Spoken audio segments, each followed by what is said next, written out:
like argon. Argon again is very important for diluting the atmosphere. Argon is again an inert gas. The argon is not capable of chemical reactions.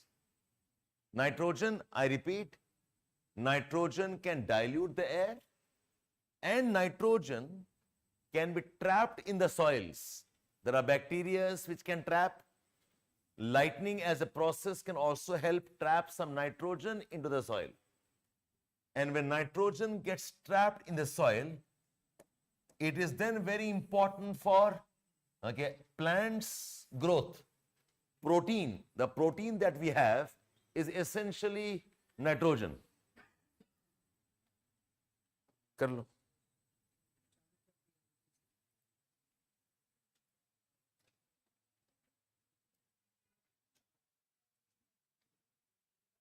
ये वाला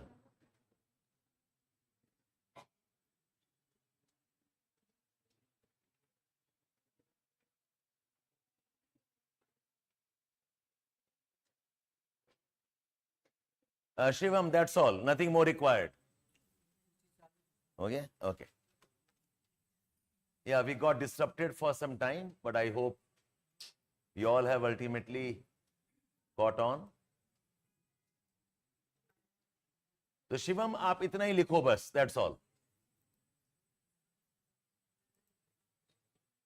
Okay, just write down the nitrogen is trapped in the soil, and that's used by the plants, and ultimately the proteins that we have, that's where nitrogen is important. Argon again dilutes the atmosphere, and water vapor. Water vapor is again part of the water cycle. Water vapor can also trap heat. Water is important for the life processes. So briefly, these are the more important gases of the atmosphere and how they help us in our life processes. Ozone, oxygen, nitrogen, argon, water vapor. These are the bulk of the gases that we discuss. Fine. Now, what is the origin of the atmosphere? Origin of the atmosphere. Yeah, I lost some of you for some time because of the issues of the streaming, but I hope it's okay now. Yeah, Shiv, thanks. Right. Now, origin, one thing is very clear, that our Earth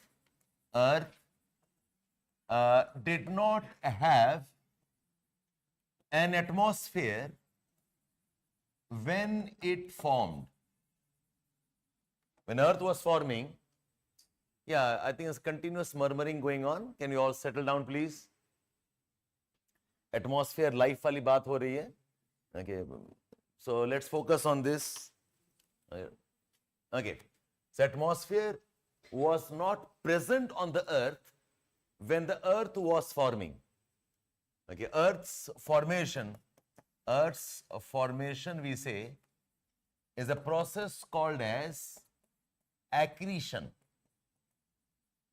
Okay, so when Earth was forming, when the Earth was accreting, at that time the present atmosphere was not formed. Okay, the earliest atmosphere may have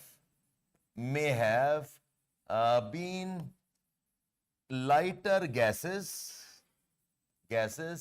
like hydrogen and helium, because these two gases are abundant in the space. Space mein agar dekhein across other stars and planets, these two are the most abundant ones.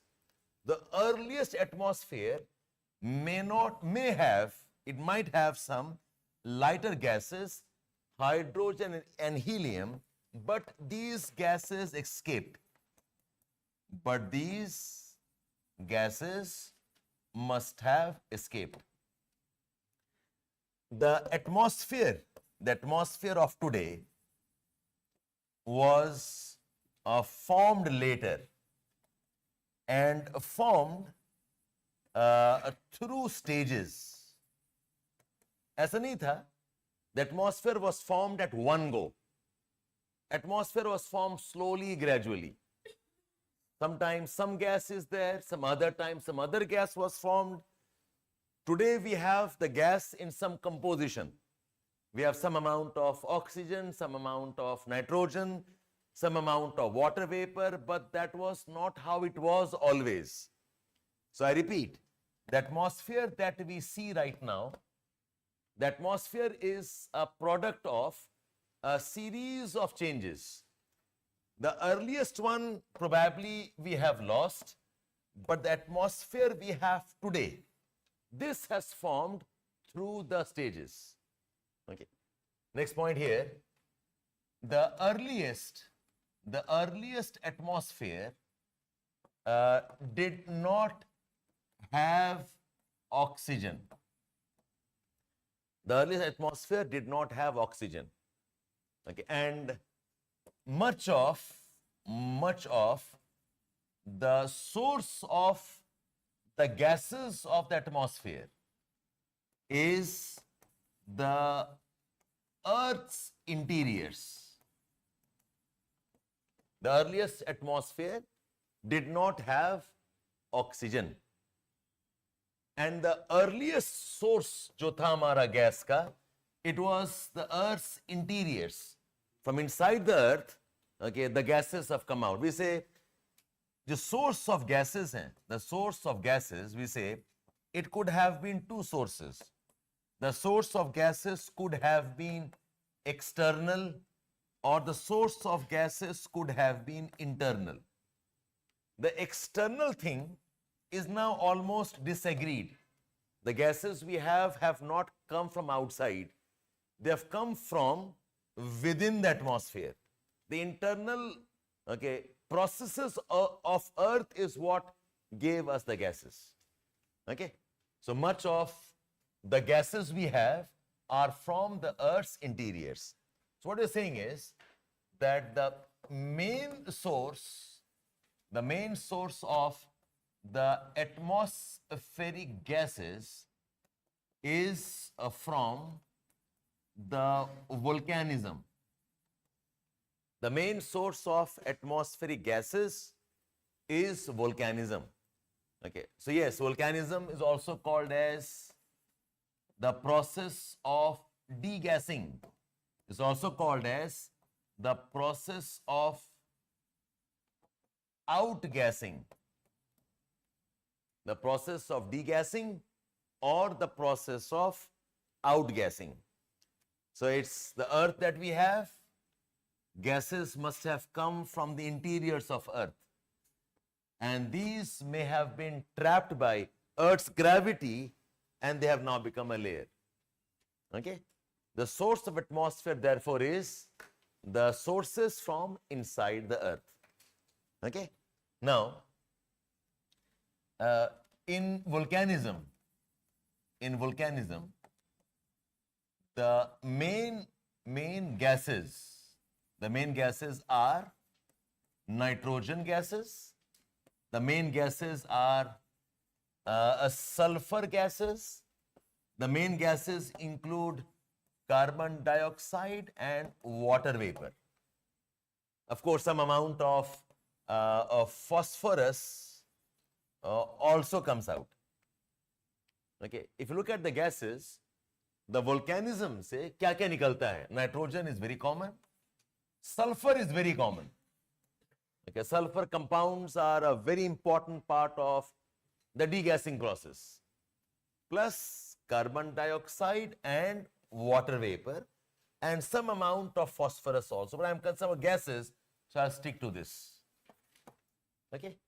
Now what happened was, after volcanism, the water vapor condensed and rained.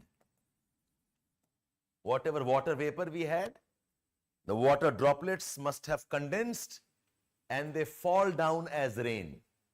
And with the rains,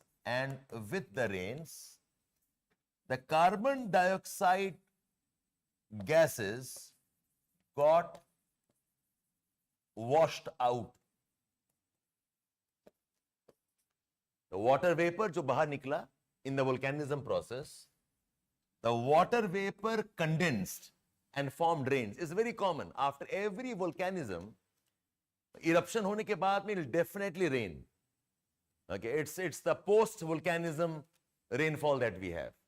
It will rain, and while it was raining, the gases, which are carbon dioxide, will get dissolved and will fall down along with the water. So today, the carbon dioxide of the earth is largely, it is dissolved in the ocean waters. What we see in the atmosphere is very, very less. That is this point here. Today, the bulk of the carbon dioxide,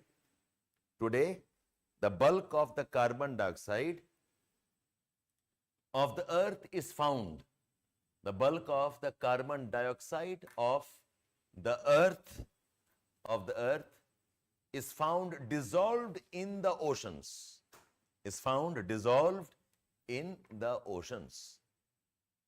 The atmosphere actually has very less amount of carbon dioxide.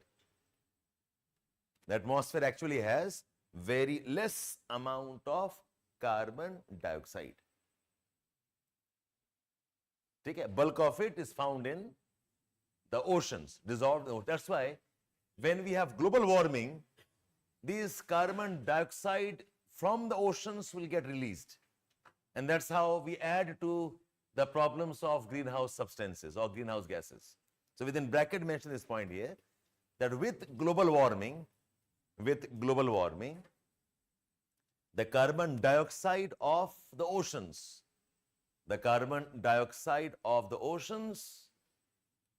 will get released, adding to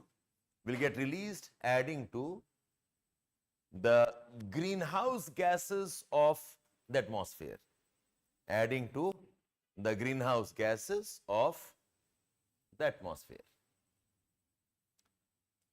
Okay? So that's what happened for these gases.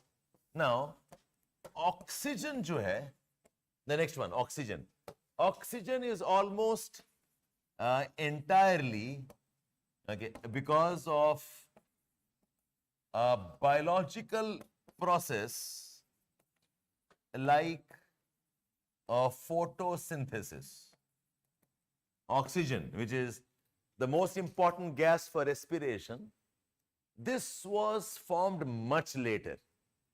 It formed because of the processes like photosynthesis. So जब तक हमारे पास plants नहीं थे, till the time we did not have bacteria that could have converted the carbon dioxide into oxygen, our atmosphere did not have much of the oxygen. Okay, so the earliest life forms must have survived in anaerobic conditions. The earliest life forms, they must have survived in the absence of oxygen. They must have survived in the anaerobic, A-N-A-E-R-O-B-I-C, in the anaerobic conditions. एक type का bacteria है called as cyanobacteria. Cyanobacteria can survive in the absence of oxygen. In fact, there are many life forms in the deep oceans, even they can survive without the oxygen. And they must have performed photosynthesis and they created oxygen from the carbon dioxide. Okay? That's briefly on the origin of the atmosphere. So, what is the atmosphere? Number 2, Number 2, what is the importance of atmosphere? And number 3, the origin of the atmosphere. The 3 topics, small discussion. I don't see these as questions, but nice if you know it as a part of the logical beginning of this topic of climatology. What was that, Jeshan?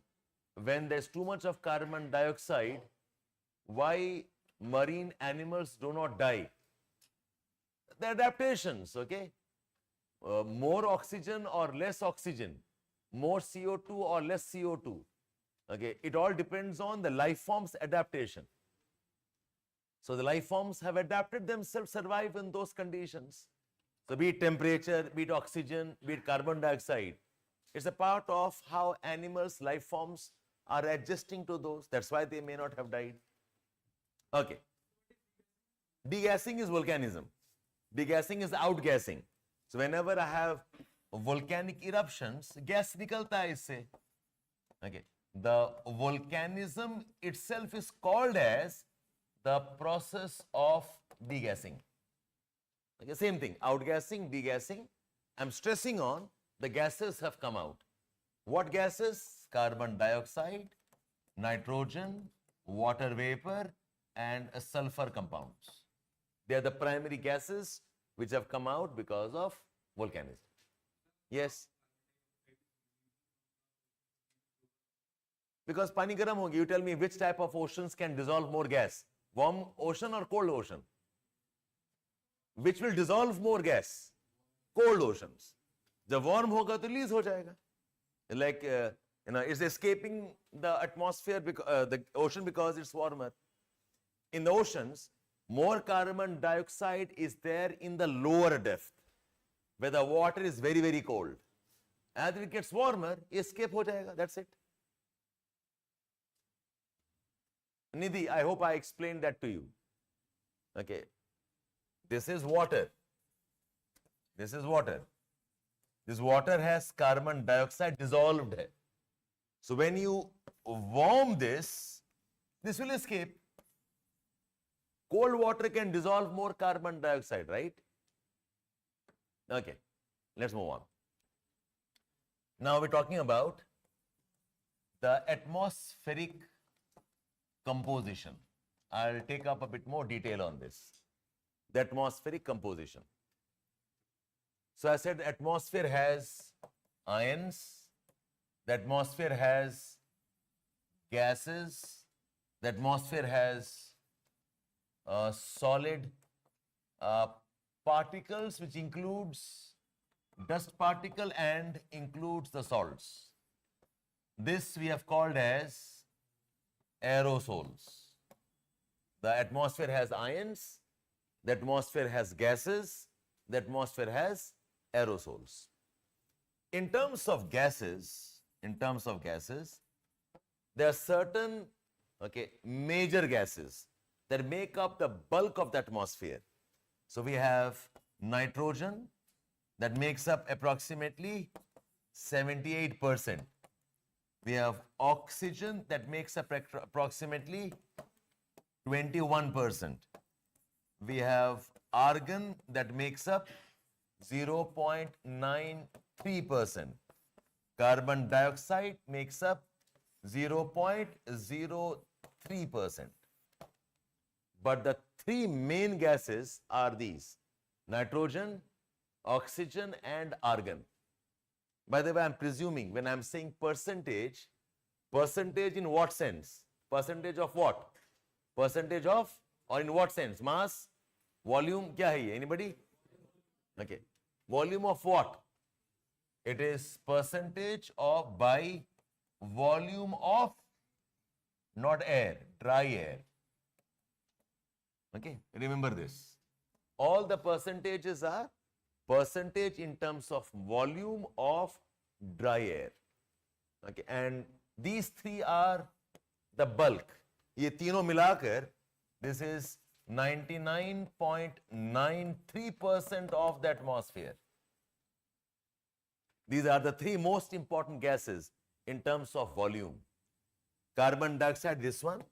इसके अलावा we have ozone, We have helium.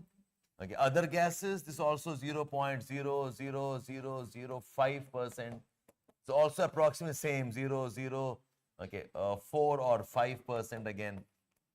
Okay, so these three are okay the lesser ones, and इनको हम बोलते हैं trace gases. We call these as trace gases. Very, very less ozone, but they have some important role to play. Yes, we also have hydrogen, correct? इसमें भी 0, 0. There are 5 zeros for hydrogen. Okay, again 4 or 5. You remember these as the trace gases. Yes, we again have the same problem.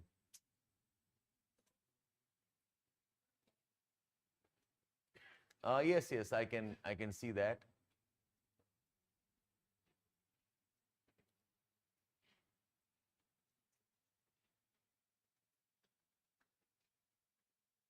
I may have to again switch off and switch back in.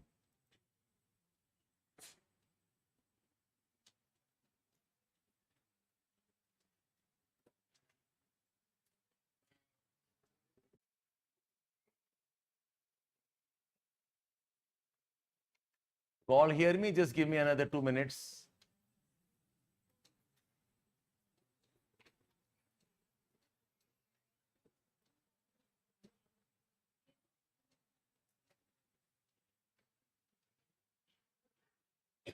Yeah, please give me.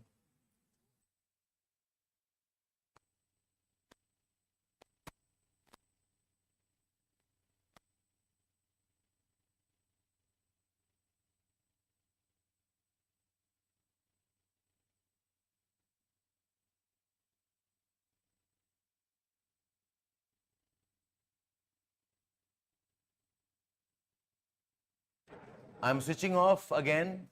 I'll log back. All of you log back once I. Yeah, please. करो. क्यों हो रहा है ये? हाँ? किसमें? कुछ change किया गया अभी हमने? हाँ, कर दो.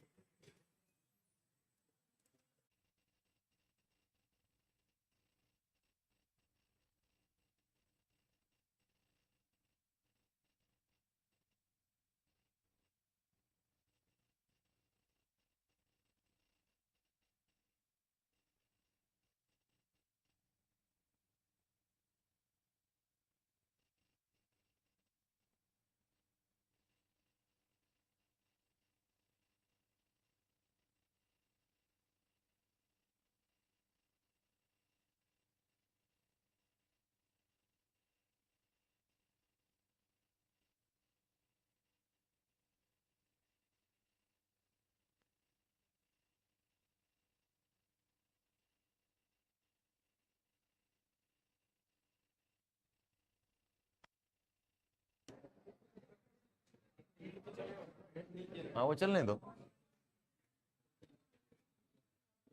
छोड़ो.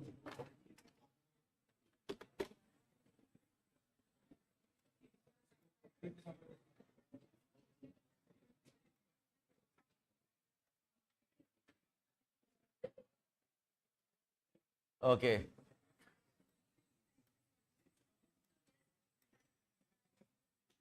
Yes. Can you all see me now? Online? Yes? Okay. So thanks for being patient, all of you. Sometimes machines, we do not know what mind they have of their own. Anyways, come back, please. So talking about the atmospheric composition, I said nitrogen, oxygen and argon, they make up bulk of the atmosphere. They are the major gases. These are the major ones. Carbon dioxide is less, but the least are these. We call these as trace gases. But trace gases does not mean they are not important. They perform some role. And apart from this, we have the variable gases and variable substances that includes water vapor, and the dust particles. These are the variable ones. So broadly, this is the composition of the atmosphere. Nitrogen, oxygen, argon make up the major ones.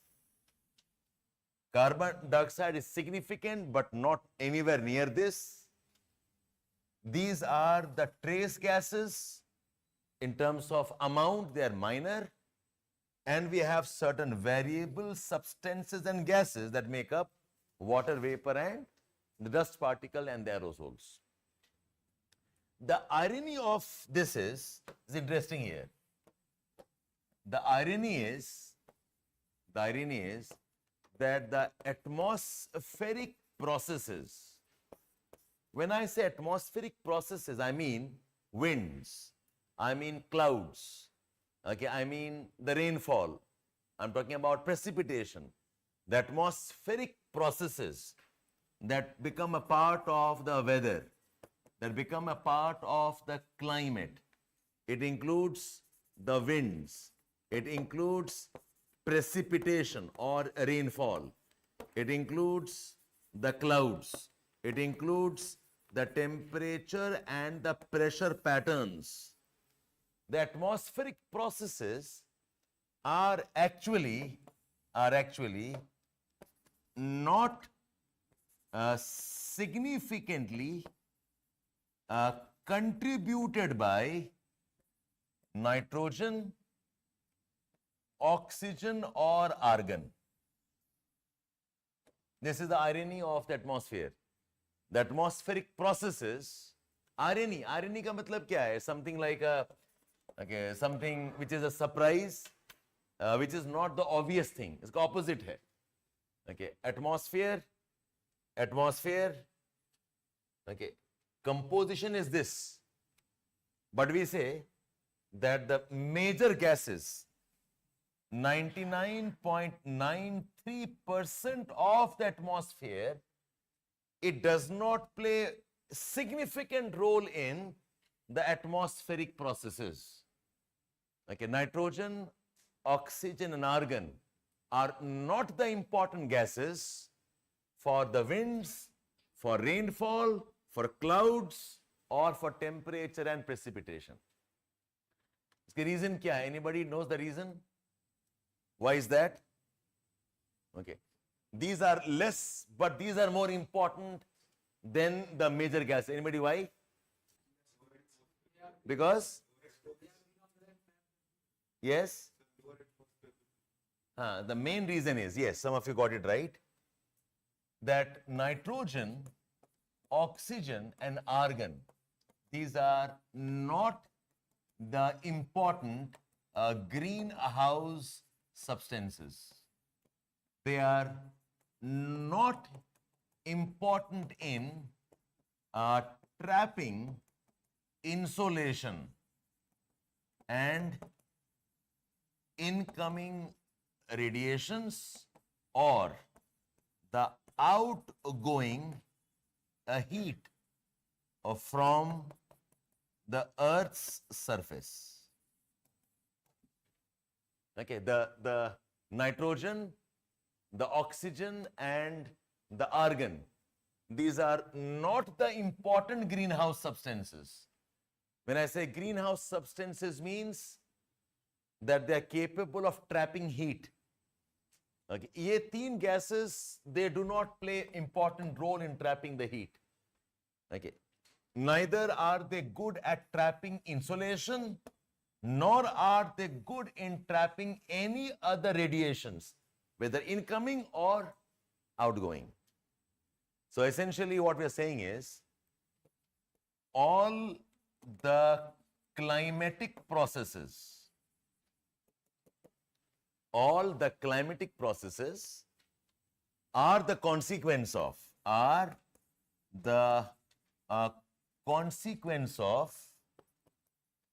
imbalances in how Earth absorbs heat. जो भी climate process है, winds are moving, climate process. The clouds are forming, that's a climate process. the rainfall is happening, that's a climate process. All the climatic processes are the consequence of imbalance in how the earth absorbs the heat. Imbalance is how the earth manages कि क्या absorb करेगा और क्या release करेंगे.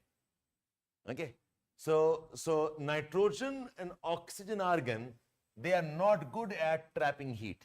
That's why they're not as important. Therefore, we say, therefore, the climate is primarily because of, the climates are primarily because of carbon dioxide, because of water vapor, because of dust particles. Okay, and of course, now we have the role of pollutants. They are the ones that decide what type of climate we will have, what type of rainfall we have, and whatever we have in terms of winds or weather processes.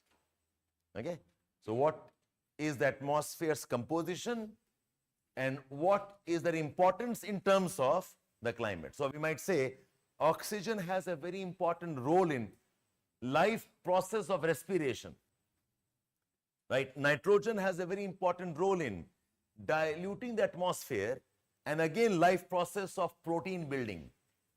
Similarly, argon also has an important role in diluting atmosphere, but ये तीन gases के atmospheric climate से we do not have much of relationship. The smaller gases like ozone and carbon dioxide and water vapor, they play a more important role in the atmospheric conditions. Okay, so that's about the atmospheric composition. Now we'll move on towards the atmospheric structure. I've discussed what is the atmosphere. I've discussed what is the importance of atmosphere. The third I discussed the origin, ye bana kaise, and the fourth I discussed was the composition. What is the atmosphere made up of? Now this is the more important part, the atmospheric structure, as in how is the atmosphere organized and arranged. Atmosphere के arrangement कैसा है? What type of layers we have? So how is the atmosphere layered? Layering कैसा है atmosphere का? Okay, in this there are three ways how the atmospheric layering can be studied. Layering of atmosphere in terms of the amount of gases and their associated pressure. The amount of gases कि कहाँ पर ज़्यादा gas है और कहाँ पर कम gas है. The layering of the atmosphere in terms of the amount of gases. All of you keep writing as I speak. Like the layering in terms of amount of gases and the associated pressure. So the pressure we talk about is essentially what? The weight. Okay, so I have pressure on my head of the weight of atmosphere over me. So if this is the surface, I have a person standing here. I go to some other height, a person who is here. I go to higher height, a person who is here. This person has the weight of the entire atmosphere. This person has the weight of this much atmosphere. This person has the weight of this much atmosphere. So if I go through the heights of the atmosphere, we'll have different pressure of the atmosphere depending on kitna atmosphere hai. That is one type of atmospheric arrangement and layering. The second type of atmospheric layering is on the basis of a relative mixing. How is the atmosphere mixed? Okay. And the third type of layering is on the basis of temperature patterns. On the basis of temperature pattern. Like typically, if I look at it, the country called India or society, how is a society arranged? I can study in different ways. A society has arrangement in terms of age of the people. Some young, some old, okay, some children, some infants. We have organization on the basis of the work that we do. Okay. We have organization on the basis of our language we speak. We have organization on the basis of the cultures we have. So our society arrangement can be in different ways. The same way, the atmosphere's arrangement can also be studied in different ways. One is in terms of how much gas is where. Second, in terms of how are they mixed. Third, in terms of which is a warm air, which is a cold air, how is it warming, how is it cooling. So this is the thermal pattern of atmosphere. The thermal pattern of atmosphere. So most of us are familiar with this one. You have heard about troposphere, stratosphere, okay, mesosphere. वो ये वाला part है. Okay, let's start off with the first one. Okay, the atmosphere's structure on the basis of pressure and atmospheric gases distribution. Atmospheric gases distribution. Now see what's happening is atmosphere is a gas. Atmosphere is a gas. Okay, any gas is capable of getting compressed. कोई भी gas होगा आप उसको compress कर सकते हो. Because molecules are very far away, you can compress it. Plus, the gases also have weight. So imagine a condition where, say I have 1, 2, 3, 4, 5 molecules. 1, 2, 3, 4, 5 molecules. 1, 2, 3, 4, 5 molecules. 1, 2, 3, 4, 5 molecules. Imagine, and they are at equal distance. So maybe 10 meters, 10 meters, 10 meters, they're distributed. But what happens is, this layer has the weight of the entire above layer. So this layer will become compressed. फिर ये रहेगा नहीं 10 meters, it will become even lesser. Okay, so this is packed here. Then above this layer also has a weight. The layer above that will also have some packing. The above layer will also have some packing. Okay, but as I move above, as the amount of air will become less, the packing will also become less. So the lowermost air is very, very closely packed. As I go above, the packing becomes a bit more far. As I go above, the packing becomes even more far. And here, the packing is very far. So the layers do not have same amount of molecules. The lower layer will have more molecules because of compression, because it has weight.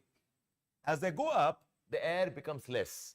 So because air has a weight and because air is compressible, because air has weight and because air is compressible, you can compress air. Okay, the atmosphere is not uniformly distributed. The atmosphere is not uniformly distributed. Yes, Pooja, when I say air has weight means gravity plays an important role. जो भी weight है because of gravity तो है. Okay, air has weight and air is compressible. You can compress air. So what happens is the atmosphere is not uniformly distributed. The lower layers have more gases and more atmosphere. And with height, the atmosphere reduces sharply. With height, the atmosphere reduces sharply. So if I go with height, the change of atmosphere is not linear change. Okay, because air is compressible and air has weight. The atmosphere is not uniformly distributed. The lower layers have more gases and therefore more atmosphere. The lower layers have more gases and therefore more atmosphere, and with height, the atmosphere reduces very sharply. It's almost like an exponential function. It's a very fast change in terms of the amount of atmosphere with height. It reduces very sharply. So if I draw a graph, okay, say here, say this is the sea level and this is the height of atmosphere. At the sea level, we have the weight of the entire atmosphere. As I go up, it will start falling dramatically. बहुत fast ऐसे गिरेगा. At around, so if this is the weight of one atmosphere, okay, say atmosphere, a random number, say atmosphere has 100 molecules, okay, so at the sea level, I can feel the weight of the entire 100 molecules. I call that as one atmosphere weight. The one atmosphere weight is approximately 1013 millibars, approximately. The weight of millibar is one of the units we have for pressure calculation. Okay, so if this sea level hai, sea level pe, if this is one atmosphere, then by approximately 5.6 kilometers, 50% of atmosphere is gone. So if the whole atmosphere has 100 molecules, within 5.6 kilometers, I have 50% of atmosphere. So यहाँ पर अगर 1 atmosphere है, the pressure here will be half atmosphere. It is approximately equal to 506 millibars. Go by 5.6 kilometers, the pressure falls by half. If you hit 16 kilometers, only 10% is left. मतलब 100 में से 90 molecules are within 60. This is approximately 0.1 atmosphere. ठीक है? So the pressure falls very rapidly, and by the time we hit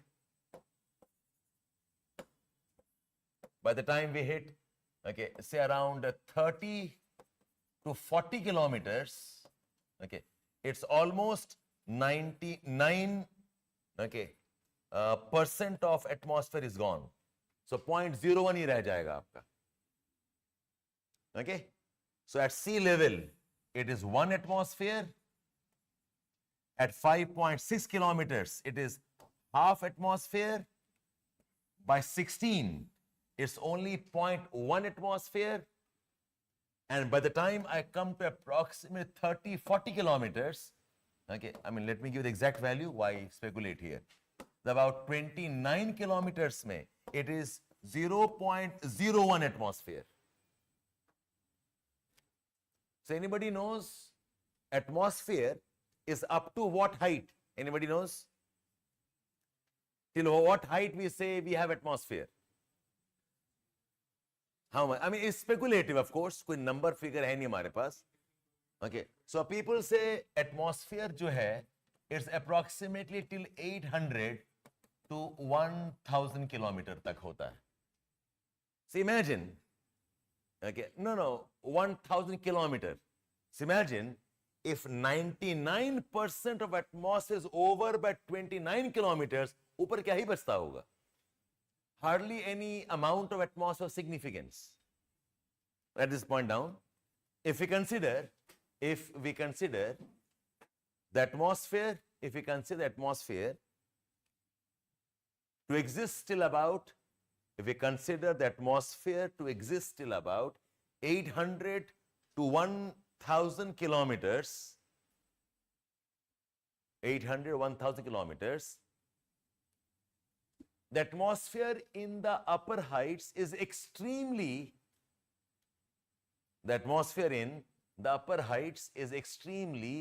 rarefied, R-A-R-E.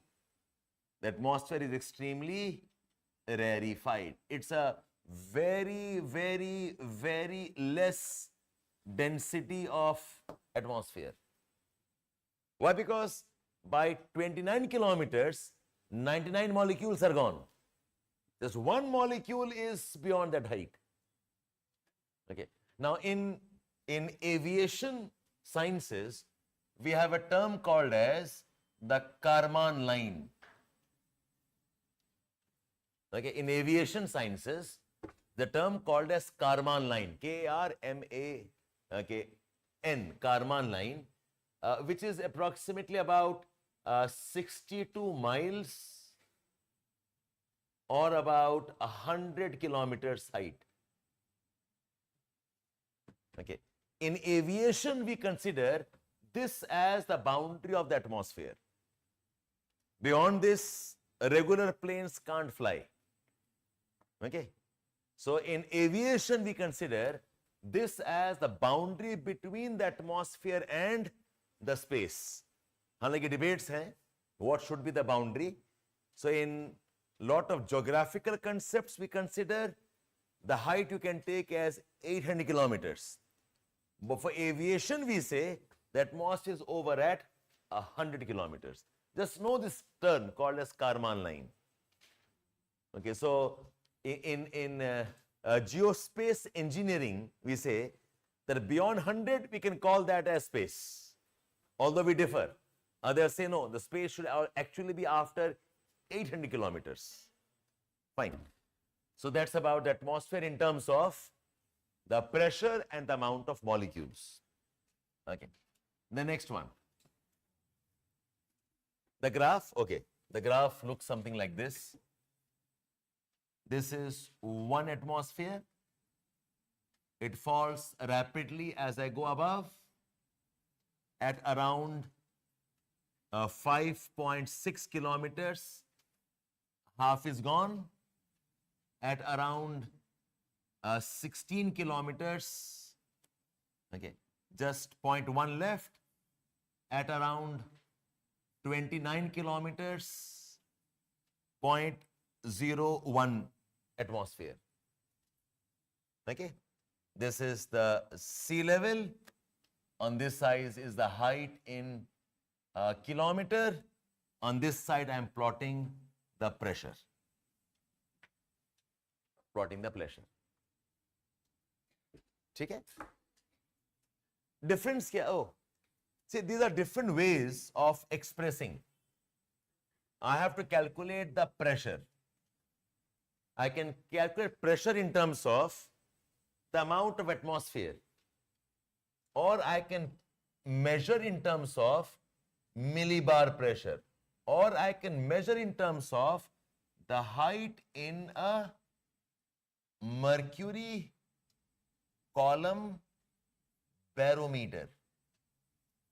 Okay, if I have a barometer that has some standard, what is the height of the mercury column? So this 1 atmosphere is equal to 1013 millibars. It's also equal to 76 centimeters of the mercury column in an instrument called as barometer. The same things, different ways of looking at the same idea. It's different units. You can talk in terms of millibars.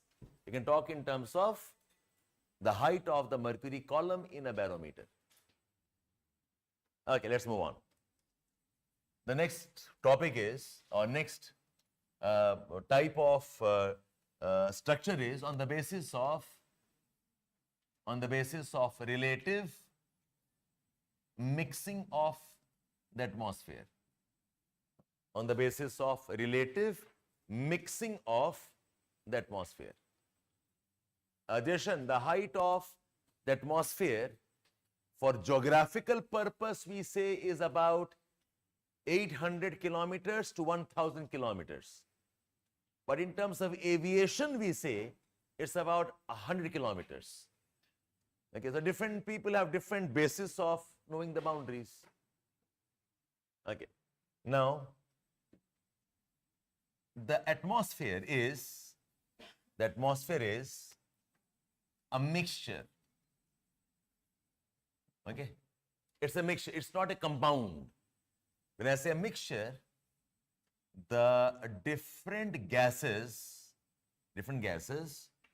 at least most of them are well mixed. Most of the gases are well mixed. Okay. The atmosphere acts like a unified gas. Atmosphere में carbon dioxide है, nitrogen is there, oxygen is there, argon is there, we have got water vapor, all of this is there. Okay, all of this is there. And they are mixtures. They have not reacted chemically. That's why we have experiments where you can remove oxygen from the atmosphere. Examples where we can remove carbon dioxide from the atmosphere. But the gases are very well mixed. They are so well mixed that they act as one unit. They act as one single gas. And they obey what's called as the gas laws under ideal conditions. It's like, we as a society or we as a family, we have got different members, the father, mother, brothers, sisters, uncle, aunts. But the way we live and the way we interact, we act like one entity. We all think the same language, we have the same concerns, we have the same ways of celebrating life or whatever. Our interests are same. So I say, the gases are there, the gases have not reacted. They are a physical mixture, okay? But they are so well mixed that they act as one gas in general. But the fact is, this mixing is not uniform for the entire atmosphere. There is some variations in the mixing. However, the mixing is not entirely uniform for all gases and for all heights. However, the mixing is not entirely uniform for all gases and for all heights. There is some variations. And remember, I am talking about the bulk of them. Okay, if you add up these three, they make up 99.96% of the atmosphere. Nitrogen is 98%, this is 0.03%, 21% and 0.93. कुल मिला के 99.96% of atmosphere is fairly well mixed. I'm leaving out dust particles, I'm leaving out water vapor, I'm leaving out maybe ozone layer, usko आप छोड़ दो आप. But even then I'm saying the mixing is not entirely uniform. Okay. So within 80 kilometers, the mixing is relatively more uniform. Within 80 kilometers, the mixing is relatively more uniform. This lower layer is called as the homosphere. In the lower layers is relatively more uniform. It is called as the homosphere. Absolutely, Vishal.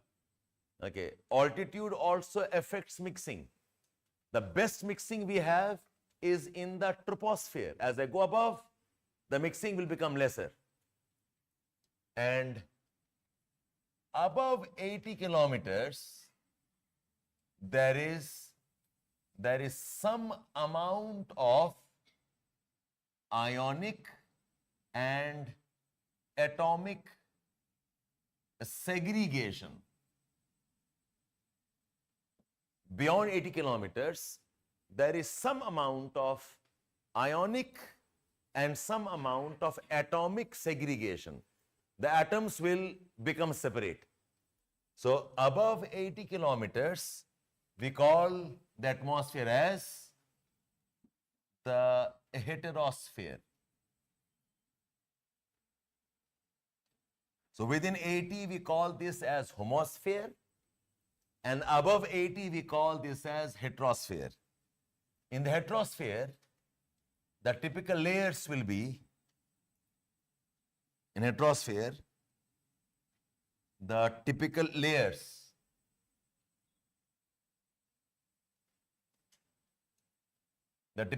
will be, the lower layer will have nitrogen molecules, okay. Then we have oxygen ions. Then we will have, okay, a helium, and then we have hydrogen. Okay, nitrogen molecules. This is nitrogen N2. ये ionic form में होगा और atomic form, ionic और atomic form, only O. Helium weight is 2, helium is 1, and helium is 2 and hydrogen is 1. Okay, so the layers अब यहाँ पर अलग अलग हो जा रहे हैं. The lower layer has nitrogen molecule, then atomic or ionic oxygen, then helium molecules, and then we will have hydrogen. I'm not accounting for the other gases like ozone and the rest. Okay. Apart from this, okay, water vapor and dust particles, these are more abundant within the first 3 kilometers. Water vapor and the dust particles, they are more abundant within the first 3 kilometers. And ozone is found more within 15 to about 50 kilometers. Ozone is found between 15 to 50 kilometers. But remember that the maximum ozone is in about 25-30 kilometers height above the surface. The maximum ozone is height में होता है. But ozone can be found from 15 to 50 kilometers above the Earth's surface. So if I draw this as a diagram, it's like this. This is the homosphere, this is the heterosphere. In the homosphere, the lower layers will have more water vapor and will have more of dust particles.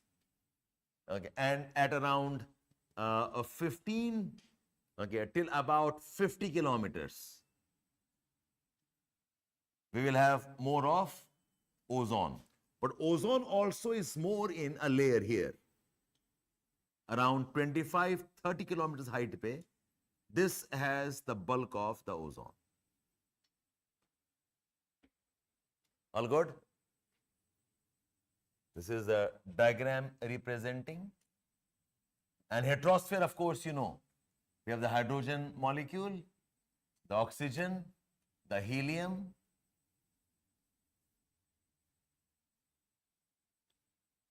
and hydrogen. The homosphere, the heterosphere. All good? Anybody online missing out some content? Let me know.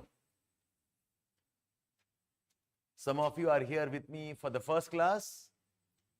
So initial, okay, you'll have a challenge keeping pace with me, but eventually all of you will learn. Okay, so be patient. You can't keep pace, let me know. I'll repeat if required. All fine? Offline, all fine, all of you? Okay, let's move on then. The third one, now this is the more important part. The thermal division of the atmosphere. The thermal division of the atmosphere.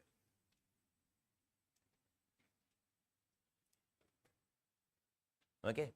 Now in thermal division, it's about how the atmosphere absorbs heat. So 4-5 points here. The first point here is that the sun is the primary source of all heat energy. The sun. The sun is the primary source of all energy. As much as 99.99% of energy of the atmosphere is from the sun. The sun is the primary source of all energy. Okay. Next point. The radiations from the sun,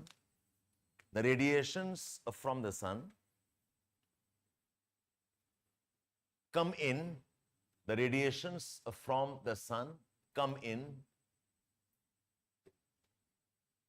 at different frequencies and wavelengths. The radiation from the sun comes in at different frequencies and wavelength, but not all of which reaches our atmosphere,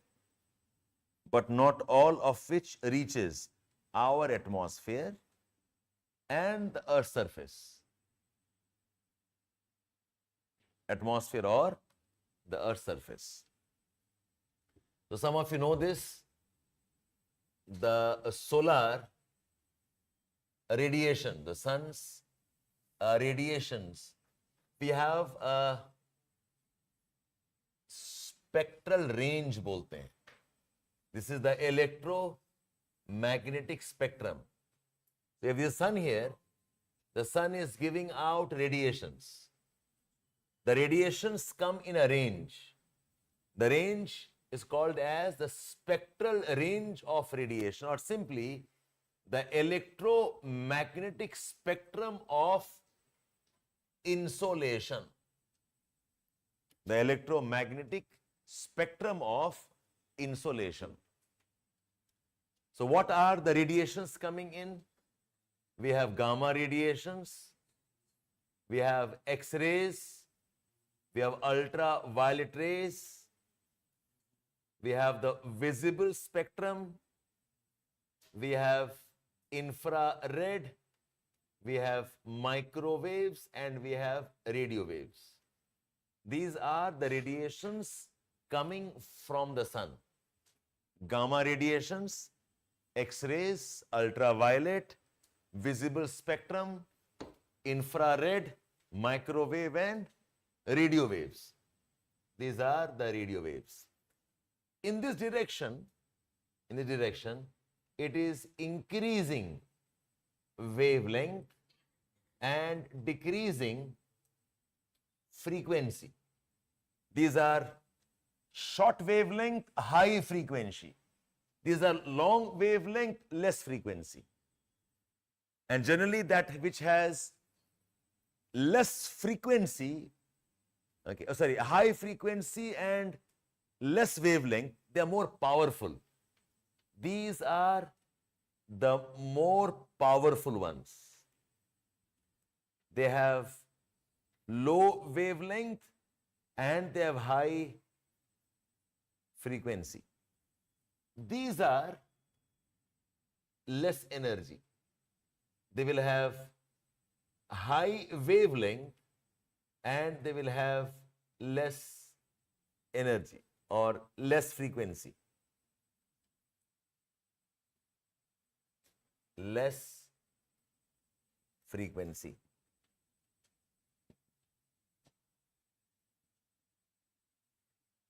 So gamma rays and X-rays, ultraviolet are very, very powerful radiations. They have more frequency. They are more frequency, they are more powerful, but they have less wavelength. That's why we call these as short waves. We call these as short waves. These are having more wavelength. They are called as the long waves. They are called as long waves. Okay, so some of this I presume you know or you can know now. Gamma radiations, X-rays, ultraviolet, visible, infrared, microwaves and radio waves. Now, these two radiations, they don't reach the Earth atmosphere. They are absorbed. These are absorbed by the Earth's magnetic field. Gamma rays and X-rays are the most powerful ones, and they are the most harmful ones. If they enter, you can be sure about the Earth will get destroyed, or life form at least will die. The very powerful radiations. The Earth cannot sustain that kind of radiation in terms of life. But luckily for us, the magnetic field is able to absorb it. Okay, the magnetic field is able to manage it. These are very low energy.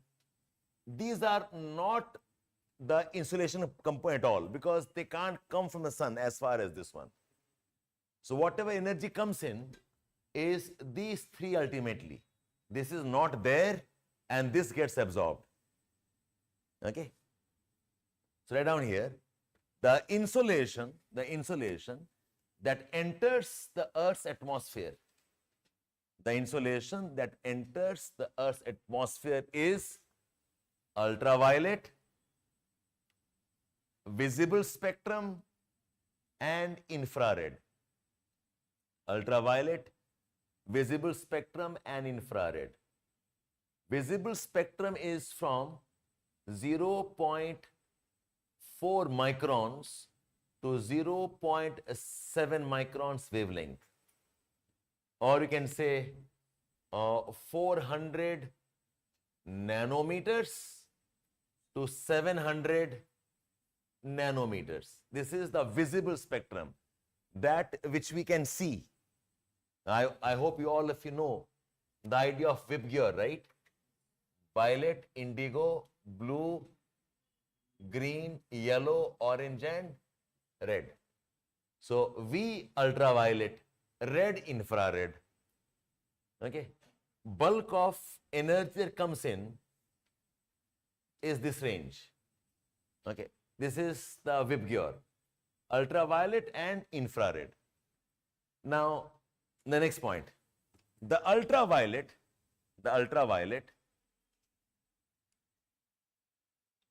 is largely absorbed by, the ultraviolet is largely absorbed by the ozone layer of the atmosphere. The ultraviolet is largely absorbed by the ozone layer. Ultraviolet approximately around 8% hota hai. Around 8% is ultraviolet. It gets absorbed by the ozone. Next, the visible spectrum, this makes up about 41 to 42%. Visible spectrum makes up about 41 to 42%. And the atmosphere does not absorb the visible spectrum. The atmosphere does not absorb the visible spectrum. So this energy can directly enter the atmosphere and hit the Earth's surface. Okay. This energy, okay, is not intercepted by the atmosphere. We call this spectral range as, get right on this point, the visible spectrum is also called as the atmospheric window of insolation.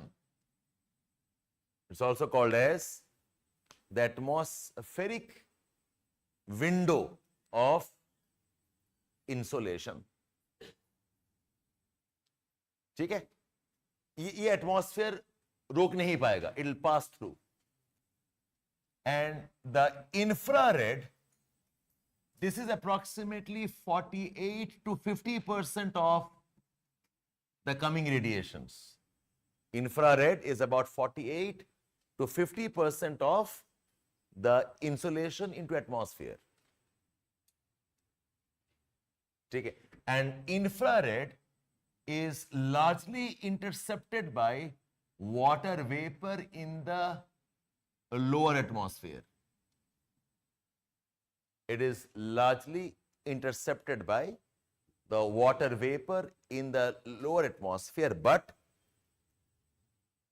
much of the IR also passes and hits the Earth's surface. Much of the IR also passes and hits the Earth's surface.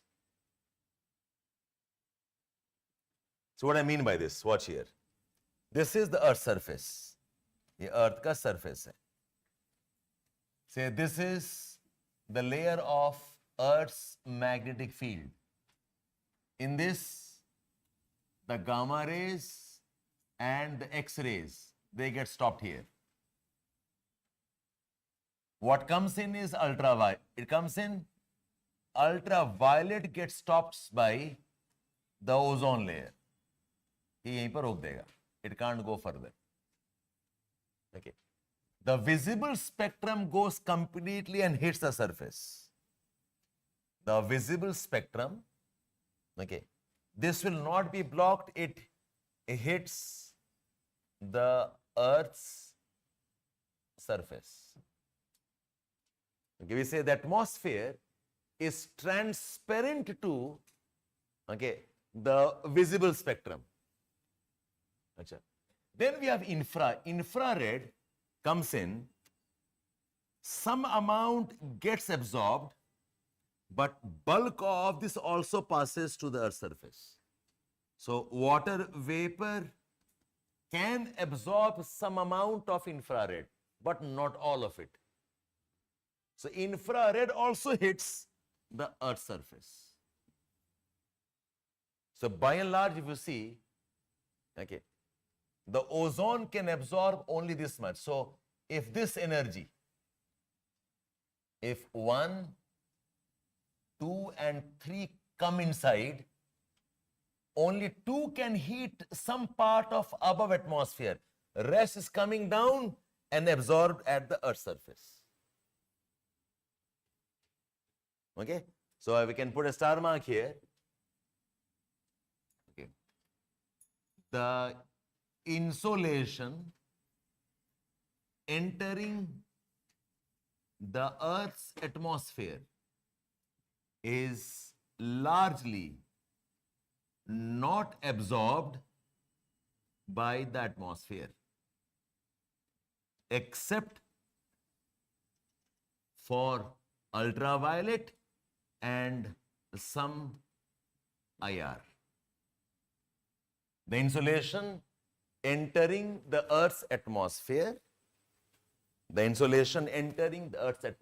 is largely not absorbed by the atmosphere, except for some ultraviolet and some amount of IR. Ultraviolet absorbed by the ozone layer and ultraviolet absorbed by some amount of water vapor layer. Okay? That's why we say the 3 gases come inside. So by this logic, the atmosphere is not appreciably heated by insolation. What this means is the atmosphere is not appreciably heated.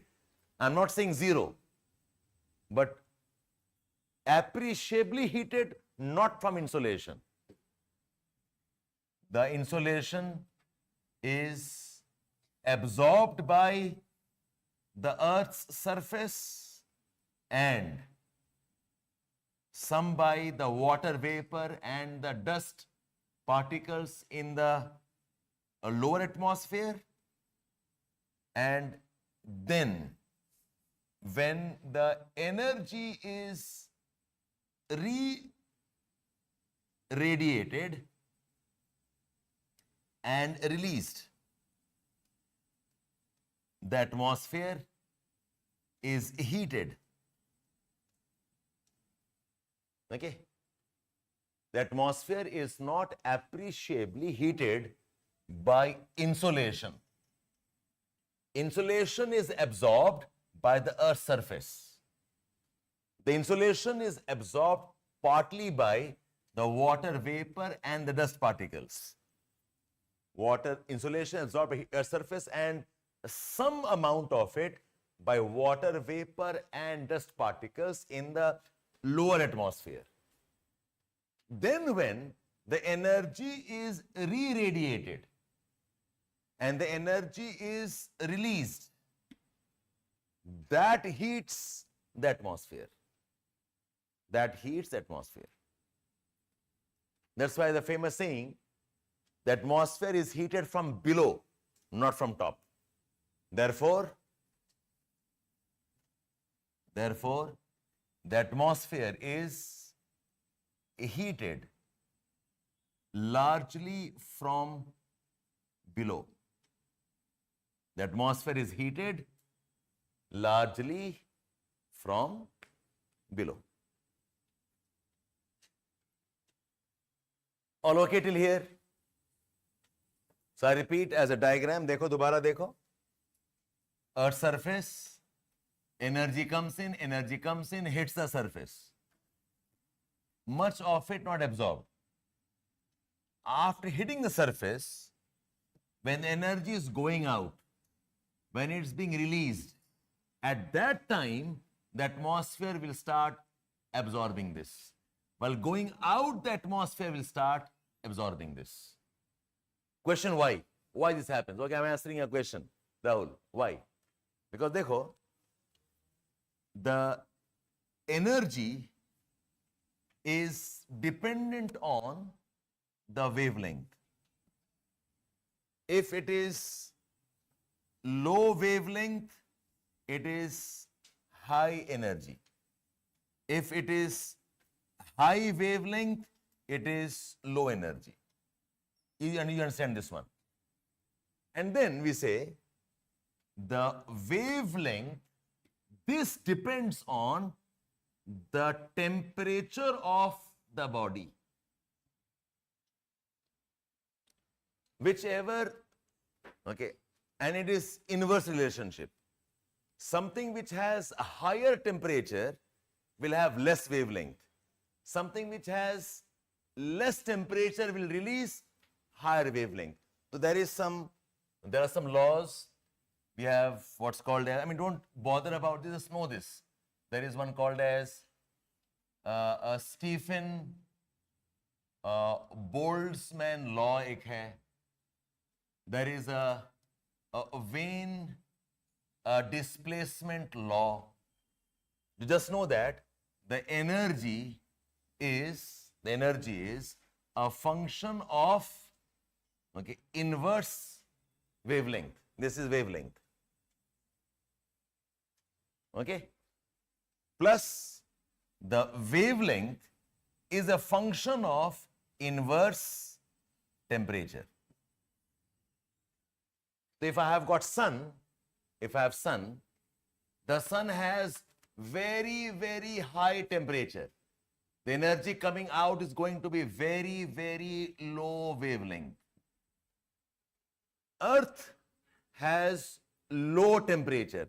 When Earth releases, it will release large wavelength. When Earth gets heated, Earth doesn't become 5,000 degrees centigrade, no. The sun's surface is 5,000, the surface 5,000 to 6,000 centigrade. The energy जो आ रहा है वो बहुत high power energy है, and it's short waves. These are short wave radiations. But when Earth absorbs, Earth does not become so hot. Earth probably 15, 20, 30 degrees में रहता है. The energy it gives out will be long wave radiations. And long wave radiations will have less energy. That's why when the strong energy comes in, the atmosphere can't stop it. But when the less energy goes out, the atmosphere can stop it. Okay, so just write one sentence here. Okay, the energy released by the Earth's surface and the lower atmosphere. The energy released by the Earth's surface and lower atmosphere is low energy and long wave radiations. Is low energy and long wave radiations, which can be intercepted. The energy of the Earth are low energy and long wave radiations, which can be intercepted by the lower atmosphere. And substances like, which can be intercepted by lower atmosphere, and substances like water vapor, बहुत important है, water vapor, carbon dioxide, dust particles, water vapor, carbon dioxide, dust particles, and pollutants like carbon monoxide and pollutants like carbon monoxide, or even gases like methane and the rest. Okay? That's why if this is my atmosphere, the atmosphere is not heated from above. अगर ऊपर से होगा, then the above height should be more warm. You come down, it must be cooler and coolest. But energy gets absorbed, the energy going out is warming. That's why the lower layers are warmer. As they go up, it becomes cooler, and the coolest in the higher heights. The atmosphere is not heated from above. The atmosphere is heated from below. Atmosphere is heated from below. So we ask a question like, reflected. Reflected may, Gaurav, the wavelength will not change. Reflection is I throw the ball comes back to my hand. There's no transformation. Like the light goes and comes back. There's no transformation. Absorption ke baad mein you'll have some transformation. Okay. So if I ask a question, why is the atmosphere heated from below? One is the outgoing radiations are low energy, and second is the lower atmosphere has greenhouse substances. So what will you answer? Both of them are correct. Water vapor above heights में होता नहीं है. Dust particles भी above height में होता नहीं है. Bulk of the pollutants are also in the lower height. Of course, ozone is there, but if you look at bulk of the atmosphere, the absorption capacity is in the lower layers. I hope you understood the mechanism, all of you now. Then right next, this pattern of energy release and absorption, this pattern of energy release and absorption creates a pattern of temperature layers in the atmosphere. Creates a pattern of temperature layers in the atmosphere. Okay? There are 4 primary layers. And remember, I'm talking about the thermal division. This is the thermal division of the atmosphere. The thermal layering. There are 4 primary layers. There are 4 primary layers. The lowermost layer is called as the troposphere. Then we have the stratosphere. Then we have the mesosphere. Then we have the thermosphere.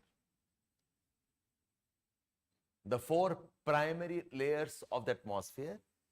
And these 4 layers was first identified by somebody called as Peterson. Peterson's atmospheric layering.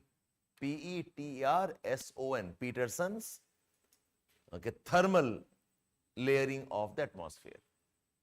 The lower layer is troposphere, stratosphere, mesosphere, and thermosphere. So what does it look like? I can move on from here. Peterson, Peterson.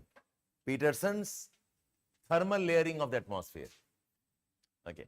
Now what happens is, in the troposphere we have bulk of the water vapor and dust particles. So while going out, the lower layers are very hot. As they go above, the temperature falls. So some people have a problem interpreting this graph. So what does this line show? ये line क्या plot कर रहा है? Anybody can tell me? What does the line plot? The line is plotting temperature with height. So on the x-axis, what am I plotting? Temperature. On the y-axis, what do I plot? Height. So at the surface, this is sea level. Temperature is this much. As I go above, temperature falls. Further above, temperature falls. You go more above, even less temperature. This line shows us temperature is falling. Okay. Why? Because temperature is because of the loss of heat from below. Then I come to another layer where there is ozone here. This ozone can absorb the radiation from above. So this layer becomes more hot. And away from this, it becomes cooler. So this line shows, as I go up, the temperature falls. In this line, it shows, from here, if I come down, the temperature falls. Or reverse, it increases with height. Okay, this is one layer. So what is the basis of identifying troposphere? The basis is the layer up till which the temperature falls with height. Stratosphere is one layer where the next layer, the temperature increases with height, because I have got more ozone here. The ozone can absorb radiations, and this warm will make the other layers warm. As it goes away from this, it becomes relatively cooler. Then we have a layer called as, okay, the thermosphere. In thermosphere, I have ions. So when the sunlight comes in, the above ions become warm. These are the ions, and they become warm. Away from this, it again starts to cool. Okay? So this is heating from above. This is heating from above. This is heating from below. Okay? So this layer is a transition layer where this is heated because of the ozone layer here. Iska reverse hoga again, cooling with height. So we have the troposphere, we have the stratosphere, this is the mesosphere, and this is the thermosphere. I found enough examples where students do not know what the lines mean. Troposphere. The lowermost layer is troposphere, T-R-O-P-O, troposphere. Then we have a layer called as stratosphere. Then a transition layer called as the mesosphere. And finally, we have the thermosphere. You have to know that this is heated from below because of greenhouse gases. This is heated from above से नीचे हो रहा है because ozone. This again is from above because of ions are above. Then between these two is a transition layer. इस layer के लिए this layer is more warm, ozone layer. Away from this it will become cooler. ठीक है? So down the troposphere, the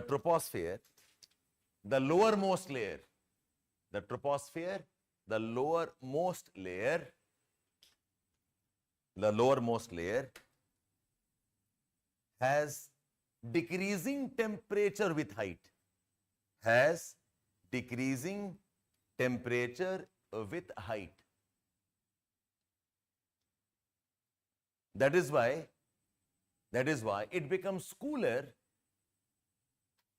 with altitude. That is why it becomes cooler with altitude. Hill stations are cooler. It becomes cooler with altitude. The hill stations are cooler. All good here? Okay. Now, the rate of cooling in the lowermost troposphere layer is 6.4 centigrade per kilometer. Some books may write as 6.5 centigrade per kilometer. This is what is called as the normal lapse rate. NLR, the normal lapse rate.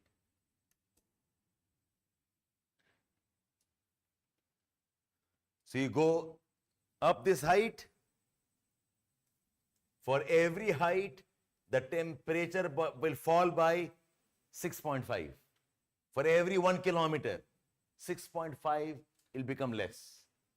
So my question to you is, this normal lapse rate is what type of lapse rate? And at what time of the day do we calculate this? Is it for the land or is it for the water? Is it average? Is it for the summers or is it for the winters? Or is it an average? Anybody can tell me? ये जो normal lapse rate है, it is what? Is it for the land? Is it for the water? Or is it average of both? Is it for the summers? Is it for the winters? Or average of both? None of them. It is neither an average, nor is it for land, nor for water, nor for summers, nor for winters, because this is a hypothetical rate. It's an imaginary. ये reality में होता ही नहीं है. ठीक है? This is hypothetical. Hypothetical का मतलब क्या है? It's imaginary. Imaginary. If the atmosphere was in a state of thermal balance, we call this state as the steady state. The fact is, atmosphere is always trying to achieve balance. Think of a river flowing. Is the river in a balance? It's not. Because balance में नहीं है, जब भी river is flowing and trying to come towards the sea to become balanced. Why does anything fall down? Because it has more energy. It wants less energy. It'll keep on falling till it hits and has least energy. So atmosphere is not in a balance. It is trying to achieve balance. If it achieves balance, as in whatever comes out and whatever goes out is perfectly equal, we call that as steady state condition of atmosphere. If atmosphere is in steady state, then this would have been the lapse rate. Is it okay? This is a hypothetical number. Imagination है. of course, mathematically established. I'm assuming it to be a steady state, and then what happens to our lapse rate. Right, next.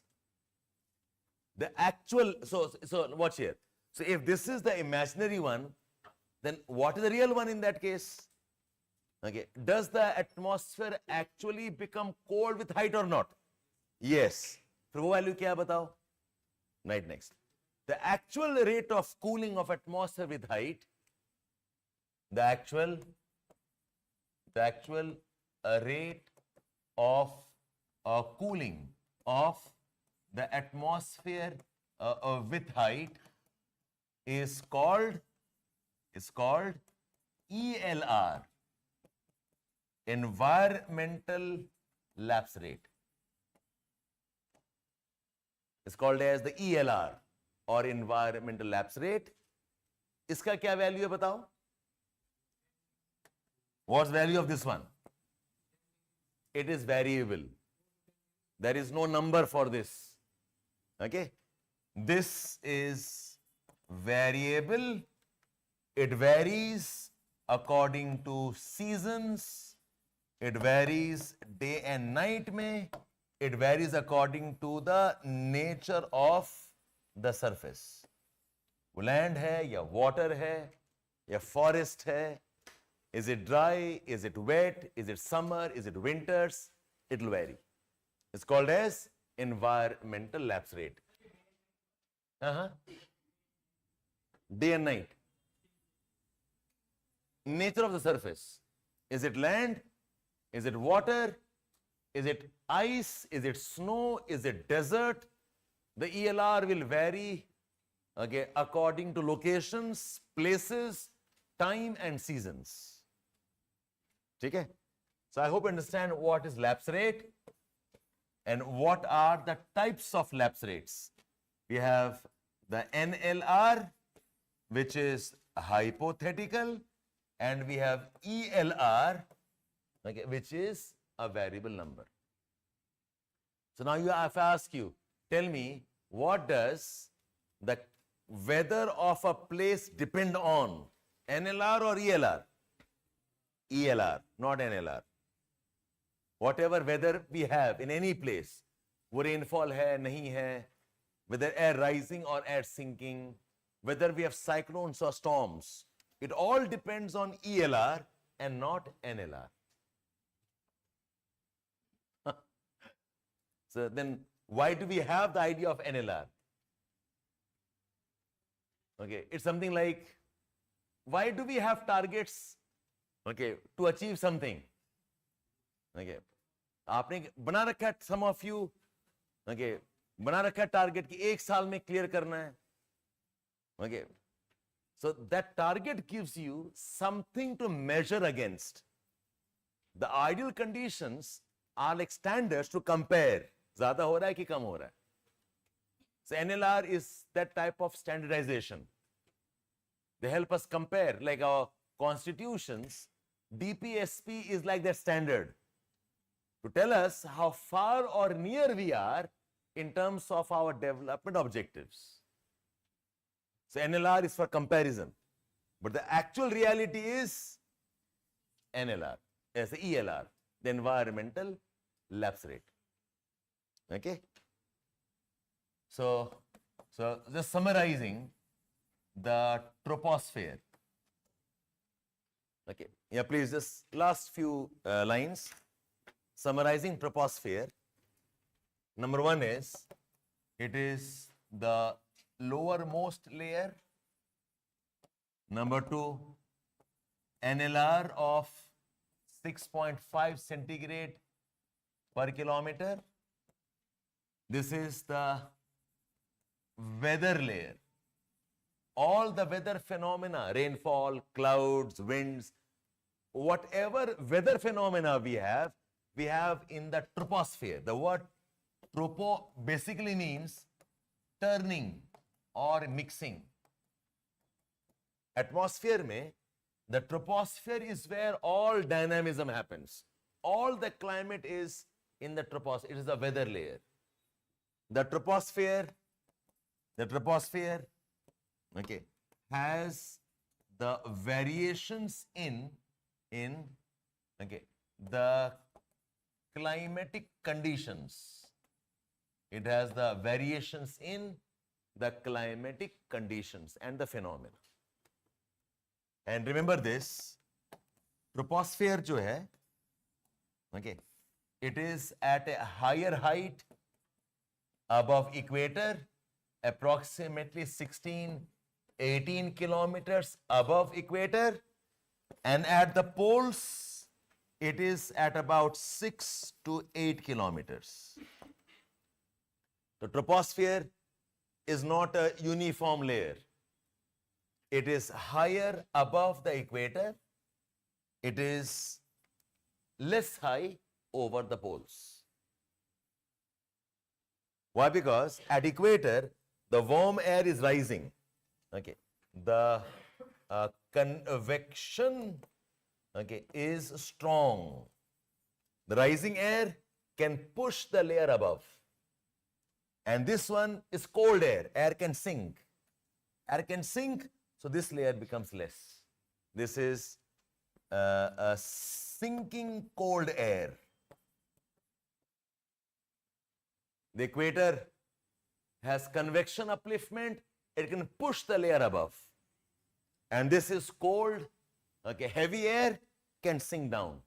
So the troposphere at the poles has a lesser height. The troposphere at the equator has a higher height. All good, all of you? Chalo, fine. That's for today. So all those who have joined us, okay, today's batch onwards, on daily basis, you will try summarizing whatever we have taught. You try summarizing on your own first, and then after a couple of days, we'll let you know how you can do it. Aap apne aap karo. And those, the older batch, geomorphology, please stay back. Give yourself half an hour, maybe 2:45 onwards, I'll start discussing the question paper we gave you.